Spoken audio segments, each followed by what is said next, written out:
Kaya hindi ko inasahan po na ganun yung kalabasan. Ginawa lang namin ng training namin ni coach, yung team namin. Kaya yun nangyari po. Pero in-expect mo ba na ganito? Para kasi unanimous yung decision, di ba? In-expect mo ba na i-dominate mo yung laban against him? Hindi po kasi nilaro lang talaga namin yung yung plano namin ni coach. Tapos yun yung kalabasan, may bubuga pa tayo eh. Pero hindi pa rin kumpiyansa kasi may ilang round din na natatamaan na ako, nasaktan na ako. Kaya sabi ni coach, huwag tayong magkumpiyansa kasi natatamaan na tayo.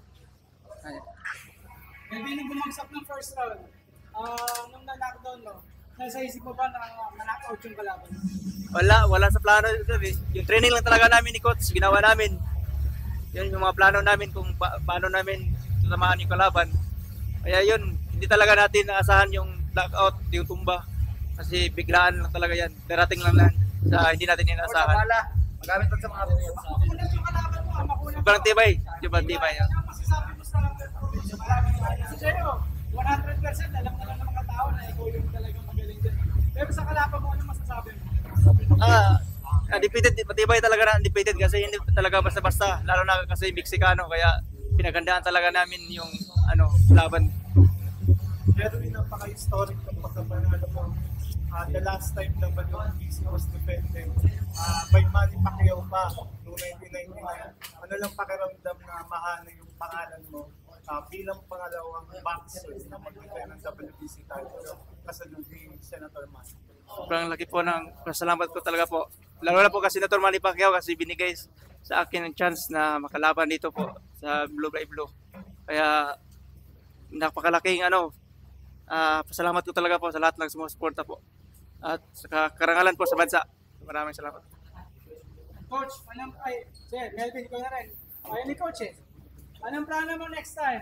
Gusto mo makabawi kay Goliasso or unification? Ano bang plano? Naghihintay lang po kami sa plano ng manager namin, promoter namin, coach. Kasi plano namin, pagbibigyan kami ng chance na mag-unification, Goliasso or sa yung Thailander sa WBA. Pero ikaw, anong plano mo? Plano ko po yung WBA po sa Thailand po, unification. At nagpapasalamat din ako sa kasama ko world champion si Pedro Tudoran kasi nandito talaga siya sumusuporta at nanood talaga sa mismong laban ko. Thank you, champ. If any chance pa, pag sakali, na-unified mo na lahat, plano mo ba makalaban yung Pinoy? Tsaka na po, pag bibigyan tayo ng chance na makuha natin yung ibang belt in God's will po, doon kami maglaban ni Tudoran. Pero sa ngayon po, kami muna ang sa minimum weight po. Balimpay nga pala, Melvin, gano'ng katagal after 1 week lang po kasi okay naman yung katawan natin pag walang ganong sa katawan.